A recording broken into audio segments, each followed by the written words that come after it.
Let's talk about my new creation. Hi, I'm Mindia, and today I'm going to show you how to create beautiful large wall art using just regular office printer. No fancy equipments, just a bit of creativity. This is the image I'm printing, a portrait of magnificent lion I photographed in Namibia. I created a digital file the exact same size as the canvas and sliced the image into A4 sections. Then export each slice as a web image. This keeps the quality good and file size manageable. Now print A4 pieces. You have two options, with borders or without borders. If you print with borders, you need to trim each one very precisely. Borderless is easier, but not all printers support it. Now let's glue. I use Mod Podge, I love it, or just use the regular paper glue.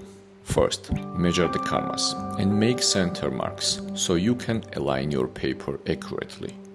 Start applying each piece one by one like a puzzle, edge to edge. It does not have to be 100% perfect. Some edges might be slightly visible. Do not stress about it. For the edges, I decided not to glue them flat.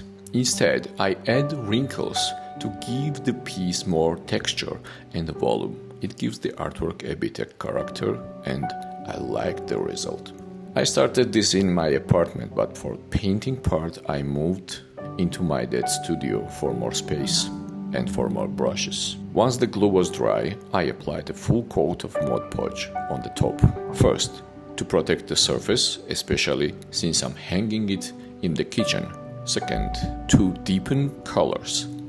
Then I used the same paint from my wall to paint the canvas edges, so it blends into the wall and removes the frame look. Everything's done. Now all I need is a nail and hammer. And this lion is ready to rule the room. So, if you have a printer and favorite image, go for it. Make your own art, your own way. Let me know in the comments if you have any questions. Thanks for watching.